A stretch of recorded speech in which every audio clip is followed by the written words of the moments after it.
In the words of Andy Williams, it's the most wonderful time of the year. I'm not singing it. But do we really know why we celebrate Christmas? Do our modern day traditions of Santa, trees, and TV specials blind us from the real history of the holidays? This episode is definitely NSFK, not safe for kids, as we answer, what is the history of Christmas in America?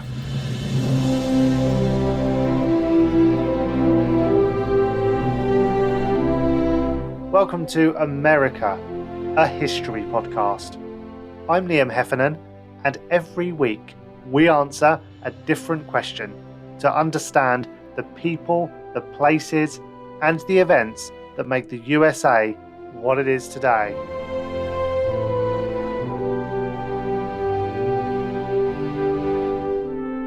Returning from the faculty this week is Thomas Smith, Professor of American Literature and Culture and Deputy Director of Area Studies at the University of East Anglia. His latest book, The Last Gift, The Christmas Stories of Mary E. Wilkins Freeman, is available now, and we'll put a link to that in the show notes. Hello again, Tom. Hi, Liam. It's great to be back. As always, it's a pleasure. And our special guest today tells the fascinating stories behind our favourite holidays traditions through his popular podcast, Christmas Past. The podcast, one of the longest running of its kind, delivers holiday cheer with a storytelling style inspired by public radio. A huge welcome to the show, Brian Earl. Hello. Thank you for having me. It's great to have you here. Couldn't really do a podcast episode about Christmas without having you on. And before we dive into the history of Christmas, I do want to ask, your podcast is great, and obviously you put a lot of work into it. Does that kind of ruin Christmas for you? You know, that was a concern going into all of this because I start working on my episodes sometime around the summer, late fall. And so that means the Christmas season for me is extended for several months. By the time Christmas rolls around, there's a chance that I would be sick of it by then. But the truth is, it's been the exact opposite effect because I've gotten to an age where I've seen many Christmases at this point, and they all started seeming the same. And I wanted a way to kind of think about Christmas where curiosity and fascination were front and center. You mentioned Christmas is the most wonderful time of the year, and it certainly is that, but it's also just the most fascinating. There is no other cultural phenomenon whereby for about a month out of the year, we change so much about the way that we act and the way that we dress and the foods that we eat and what the insides of our houses look like and what the world looks like and what we hear when we go to the store and just what we see in our environment. We literally change the world for like a month. And that is endlessly fascinating. So it has injected new life into my experience of Christmas. And, we'll get into this, of course, but the Christmas we celebrate, and I'm using that description deliberately. There is no Christmas. There is the version of Christmas we celebrate now is this patchwork collection. It's a curated collection of traditions from different parts of history, from different parts of the world. It is not the complete collection, like not even close. It's just the one that we've all agreed to recognize as Christmas now. And for each and every one of those little constituent parts, there's a story. There's a story to be told. So very often, we celebrate Christmas where continuing these generations old narratives without even being aware of the starting chapters to them. And that's what Christmas Past was all about. I just wanted to start turning over stones and seeing what I found. And luckily it has not ruined Christmas for me. Not yet. 8 years into it, and it's only made things better. Yeah, and it really is a great podcast. So I'd recommend everyone check it out. But you mentioned, Christmas now has kind of been man-made to an extent. It is what we've turned it into. When did it stop being about religion? Because fundamentally, it's a religious holiday, isn't it? Well, I mean, that is a really good question, Liam. And I think it's a question that people have posed pretty much regularly at regular intervals ever since the first Christmas, because the relationship of religion to Christmas seems, on the surface of things, a pretty straightforward one. This is a holiday on some level, which is, related to the birth of Jesus. But the degree to which religion has been front and center in this celebration has waxed and waned enormously over the years. I mean, if we think about, the 17th century, which is in a sense where we might jump in for American Christmases, we think about the Puritan moment, we think about Puritan colonists. I mean, they do not like Christmas, right? They do not celebrate Christmas. And the Puritan prejudice against Christmas for being, far too Catholic seeming, for there being no biblical textual relationship to Christmas. Beyond the gospel stories, obviously, but no fixed date at which you are meant to celebrate the birth of Jesus. That Puritan anti-Christmas prejudice really lingers for a long time. In the American context, I mean, that of course happens over here, after the English Civil War for a while, but that really lingers longer in parts of America. So well into the 19th century, the truly religious are still very suspicious about Christmas as a holiday, right? It is not a holiday that is observed by devoutly religious people. And it's not until the late 19th century that religious Americans start to come to terms with it for various cultural reasons. So I think that's a really interesting question, but it's one that there is no easy answer to, because the degree to which Christmas is understood to be an important religious festival really does wax and wane over the centuries, and that's one of the fascinating things about it, I think. So where was the turning point then? Because we're specifically an American history podcast, so let's look at that sort of Americanization of Christmas that's happened over the years. Is there a moment that it really started to become what it is today? My understanding would be that mostly the Civil War is the turning point, because that's when you start to see things like after the Civil War is when American homes started to have Christmas trees. And even then, that was a slow buildup. Even as late as the early 20th century. And if you were in an urban area, your house probably didn't have a Christmas tree. There'd probably be one in the town square. Christmas trees themselves are something that are ubiquitous, and I never grew up without one. But my great great grandparents were probably among the first generation of Americans where a Christmas tree would have been common in the home around the 19th century. Of course, also in England is the Victorian era. We're borrowing a lot of that because we're getting a lot of immigration from England, and we're melding all of these European Christmas traditions that are coming to America.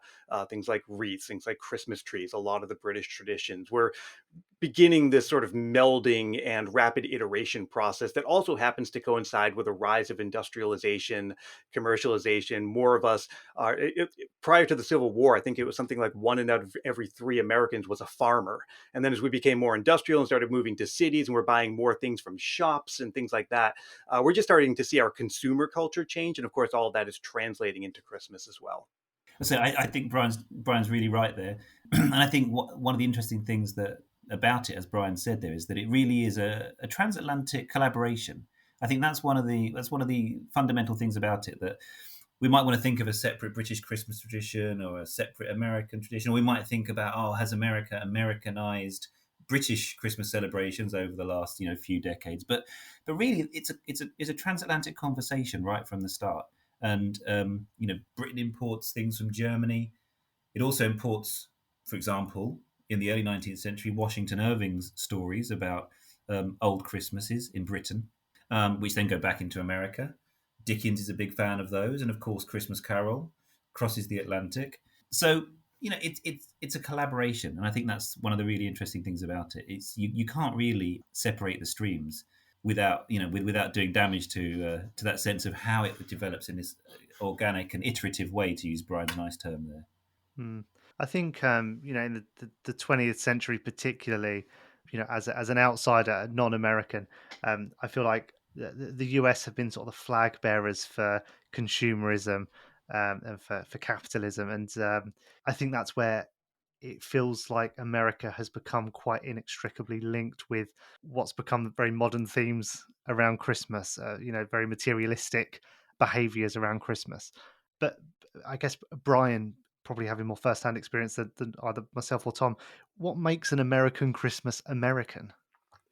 Well, I think you're right that we're kind of the standard bearers of capitalism, but we're also probably the culture that is wielding the most influence over what Christmas is now. I mean, previously that might have been, England, and maybe that moment will come back again, or maybe it'll be somebody else. But since I'd say the early 20th century, it's been America that's really left the most impression on Christmas, and that's because the notion of Santa Claus is not an American invention, but at the same time, it sort of is. The version of Santa Claus we recognize today is so much of the culture of American Christmas, and by culture I mean just the stuff that gets aerosolized, the things that you just kind of can't avoid about Christmas as you're just walking down the street or driving in your car or going into the store. And so that's the music that came out of the World War II era, the Bing Crosby and Perry Como and all of that kind of stuff, that was, uniquely American. It's based on popular jazz, which is an American song form. And then, of course, you mentioned the consumerism, the Christmas season as we recognize it today. Previously, remember, the Christmas season began on Christmas. That's the 12 days of Christmas between Christmas and the Feast of the Epiphany. And the season leading up to that was Advent. Nowadays, the Christmas season is the season between Thanksgiving Day and Christmas Day. And that is largely an invention by large retailers like Macy's in New York City and Wanamaker's in Philadelphia, wanting to extend the shopping season. So Macy's very famously would have Santa Claus come at the end of its annual Thanksgiving Day parade and officially, by decree, say, okay, the Christmas season has now begun.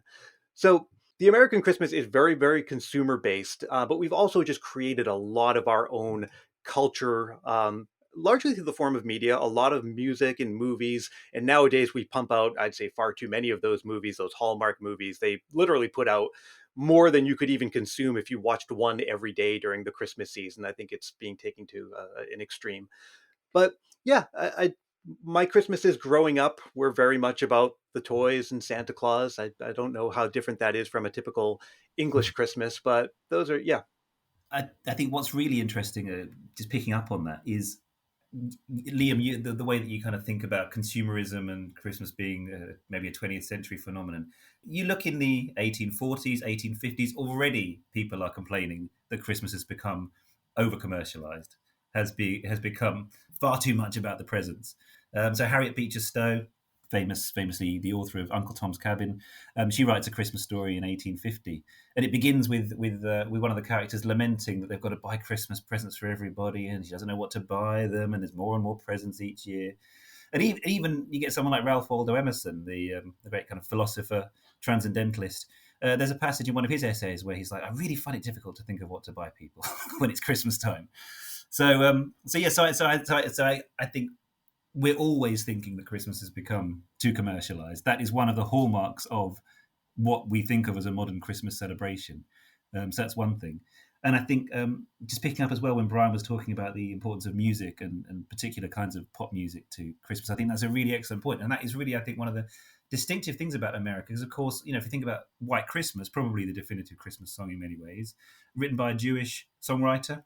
And that brings up really other interesting issues around the question of faith and national identity and the way in which Christmas mediates that. So I think that's a really good example about something that really is distinctively American, perhaps about the way in which the world celebrates Christmas through that kind of pop product. And Brian, I think you should thank your lucky stars that you have Thanksgiving and Halloween, because in England we don't celebrate that, and Christmas starts in September sometimes. Shops are filled with mince pies already. We're recording this at the end of September. There's mince pies and there's Christmas presents on the shelves. So yeah, it starts very early over here. It does start early here too. We have a phenomenon that I always forget the pronunciation, but it's some sort of portmanteau of Halloween, Thanksgiving, and Christmas, like thanks Halloween, Christmas. And you see memes online where people take a photo at Walmart and, like literally on the same end cap or for 3 holidays worth of decorations. I was at a store with my son last weekend and I saw Christmas decorations out already. So I don't know if that's a uniquely British thing, but you're right that we have to get through Thanksgiving and Halloween first over here. Just to prove that I walked the walk, I did buy some Christmas decorations today. So I am partly responsible for the reason that they put these things out. But I think that one interesting thing is there is a lot about British Christmas that is still weirdly distinctive and is distinct from American Christmas. And I think that Twitter seems to discover this every year still, that, for example, America doesn't have Christmas crackers. America doesn't really have Boxing Day, I believe. Brian, you'll correct me on any of these. America doesn't really have mince pies. No. America doesn't have Christmas pudding. And America doesn't have pantomime, for example, unless probably in small pockets. So it's interesting. In Philadelphia. So it's interesting that there are still ways in which our Christmases diverge, I think. And that's something that I've cracked in on the podcast for a long time, because the majority of the American Christmas is really imported from the British Christmas with, a little bit of an assist from Germany or, other European cultures, Sweden. But why is it that we never adopted the Christmas cracker? I mean, in my house we have Christmas crackers. I make a pudding every year. It's not totally lost on us, but for some reason they never had their moment here. And you touched on music and movies and the popularization of Christmas through cultural mediums like that. Do you think there's an element of life imitating art? Do you think, how many of these traditions are sort of picked up on or created by popular culture and then they just become mainstream? I'm trying to think of a example of a kind of wholly made up tradition. And in America, one that probably comes pretty close is the ugly Christmas sweater, or I guess the Christmas jumper, and the elf on the shelf. I mean, these are things from the last decade or two that someone basically said, "I'm going to start a Christmas tradition," and it stuck. I mean, ugly sweaters. I think they're kind of on the decline. I hope. I was never the biggest fan of those. And the elf on the shelf. Now that I'm a dad to a 3-year-old, I'm firmly committed. There will not be one of those in our house. But those things seem to have quite a bit of staying power. And it's interesting because you think of Christmas traditions like, we can get a little ambiguous with our definition of a Christmas tradition. Is listening to White Christmas a Christmas tradition? In other words, like, is that song a tradition? And if so, it's interesting because that song is the intellectual property of a record company. And the elf on the shelf is this product owned by one family, and Rudolph the Red-Nosed Reindeer is, owned by a television network. We're in a strange time now where Christmas traditions are things people own, and that you have to celebrate it through, I guess, the ways that you're allowed to celebrate them. Yeah, Christmas is intellectual property. That's really interesting. Yeah, yeah. Do you think that we think about stuff like Elf on a Shelf and the other example that you gave of being like a modern tradition, and we kind of diminish them a bit because we remember them being started in our lifetime. But isn't that how every tradition starts? Exactly. And it's also interesting because some traditions come and go within a lifetime. The aluminum Christmas tree was something that you saw in America. That was something that got going around the 1950s and was gone by the 1960s. And one of the common themes on Christmas Past is we're constantly making history. Every tradition came into being and stuck around or died out, and there's a story around it. And that if we're living through history, we're creating traditions now. And I really believe the ugly sweater and the elf on the shelf may come and go. I think probably the lasting change that we're making, that I think we're going to see carry through to the next generation, is manipulating the length of the Christmas season. Again, it used to be the 12 days that started on Christmas, and then we're kind of pulling back, and it just keeps pulling back earlier and earlier. And a topic that I explored this season is Boxing Day. You would think we'd want another day on the tail end of that here in America. Why not? Especially now that I understand what Brits do on Boxing Day, where you just watch a lot of sports and eat a lot of food, and it's like that sounds very American to me. It's a wonder that we have not codified that into American Christmas culture yet. I mean, it's it's really lovely looking at 19th century literature, magazines, short stories from that period, because you can see exactly that process taking place year on year.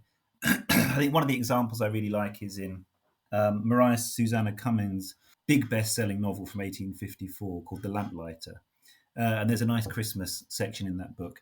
And you have two characters who were children at the time talking to each other about Santa Claus, because one of them has never heard of Santa Claus, and one of them has just learnt about Santa Claus from a book and is teaching their friend about Santa Claus. So you can literally see it being passed from person to person there. And of course, all the people who are reading Cummins' best-selling book are also reading about Santa Claus in that way. So you can truly see these Christmas things going viral, if you like, in the mid-19th century onwards, as they pass from one piece of popular culture to another.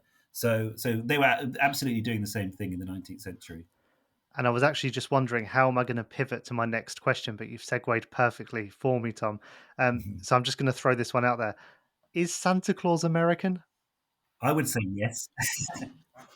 Yes, the version of him that we recognize today, and that's true for a couple of reasons. And even if you look at the way Santa Claus was understood a few generations ago, it would be different from what we have now, because the if you picture Santa Claus, you're going to picture just basically an old man. But he's about 6 feet. He's overweight. He has a white beard and all of that. But that's the image that we've all agreed upon in the last couple of generations.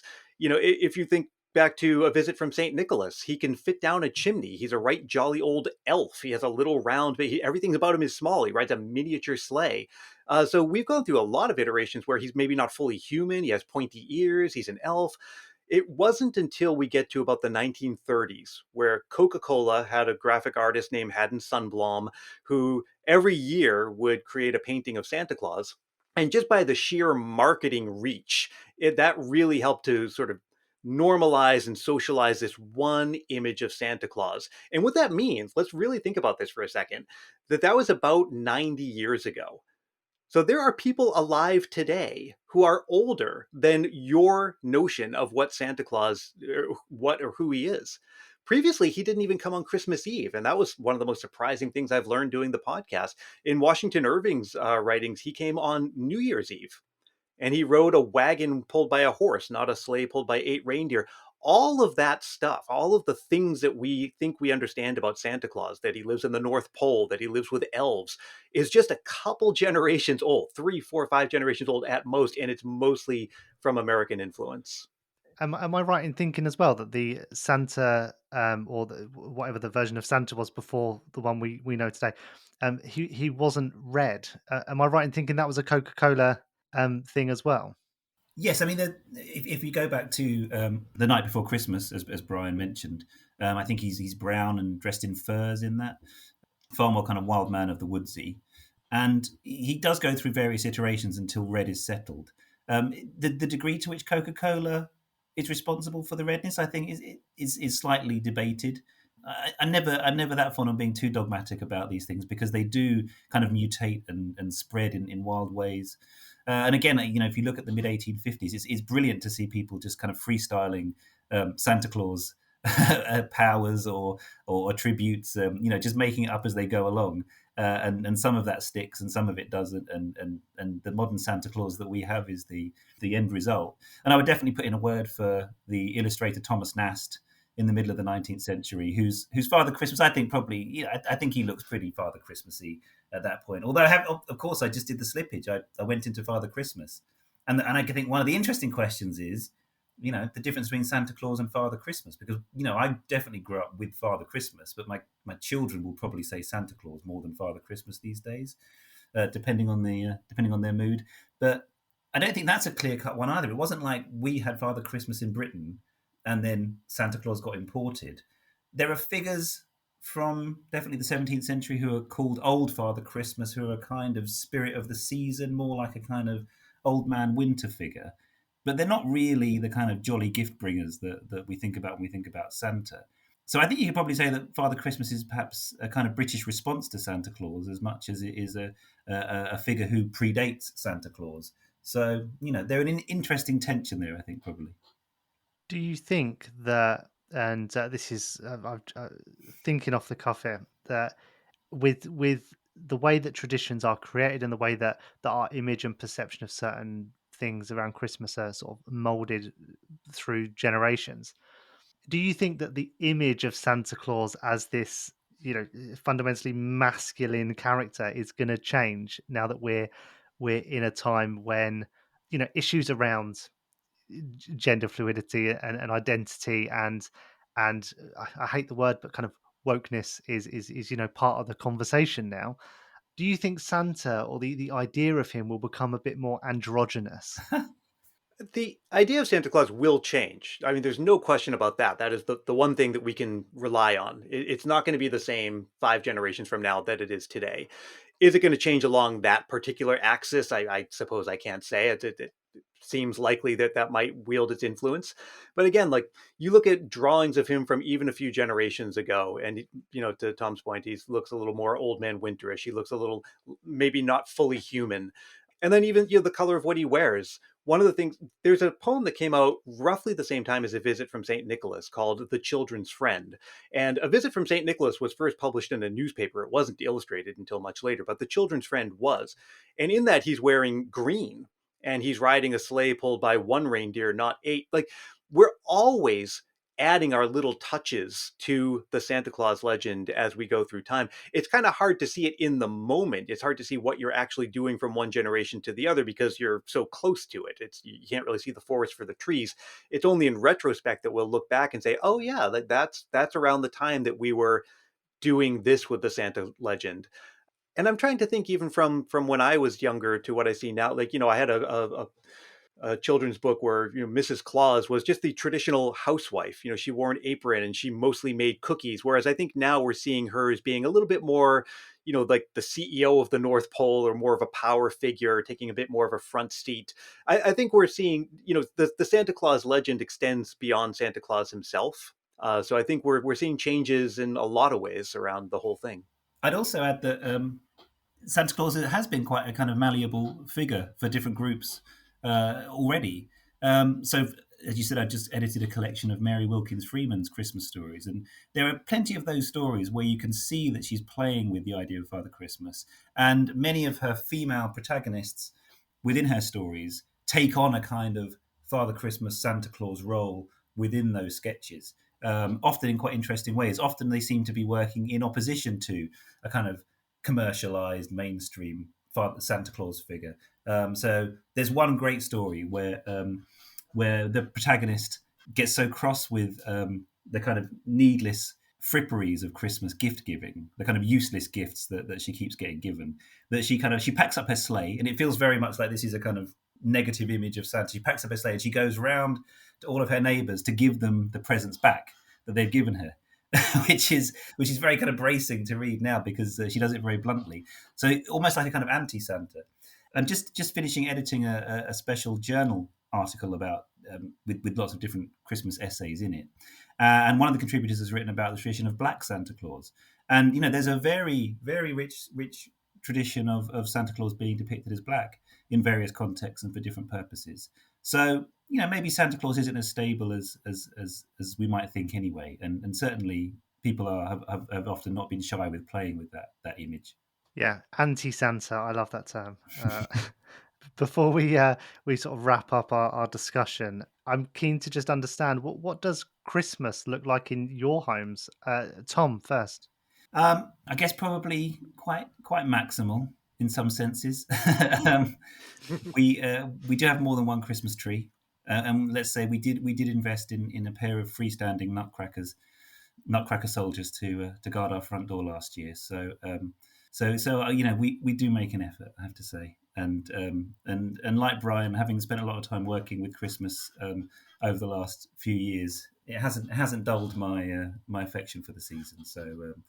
So I'm happy for it to start early and carry on. Well, it's really changed for me in the recent years since I've had a son. And part of the reason is that I would normally put up the Christmas tree on Halloween. Literally, I've done that in years past. But my son's birthday is in early November, so I'm not allowed to do anything until after that. And then at that point, I figure, well, why don't we just do what everyone else does and wait until Thanksgiving is come and gone? But it's very child-centric now. He's at an age where he can start to understand. And we've created our little family tradition. I totally made this up off the top of my head. The Christmas goose comes every night and leaves a Christmas cracker. I make them down in my office at night, just little custom toys for him, and a note from the Christmas goose. So every morning he has a little something special. And then otherwise pretty typical. Once he goes to bed, we watch Christmas movies and have our tree and our lights and all that. So I think when people hear that I do the Christmas podcast, they think I'm one of those guys with 100 inflatable ornaments out in the front yard. And that's one way to express your Christmas spirit, but it's not the way that I do it. Christmas goose is good, yeah. I love Christmas goose. Yeah, I think I'm gonna have to start that one myself. But before we go, in the next episode of the podcast, we're actually going to be talking about Christmas movies, and I'm going to ask everyone this question again. But a quick yes or no, because I have to ask: is Die Hard a Christmas film? I am fully unqualified to answer that question because I've never seen Die Hard. That's a good experience. My understanding is the consensus is yes, but I wouldn't know. Talking about this special issue of this journal that I edit that is going to be dedicated to Christmas, I am actually about to publish an article which goes into this very topic and is about whether or not Die Hard should be understood as a Christmas movie. So I'll let you I'll let everyone read that, and that will give them a definitive read either way.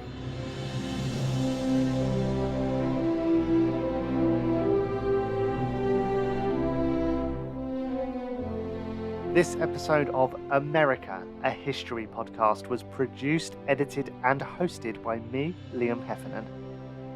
A special thanks to our guests this week, Tom Smith, as always, and Brian Earl. Go check out his podcast right now. The link is in the show notes. And of course, if you enjoy what we do, please leave us a rating and review our show. It helps other people discover us, which is awesome.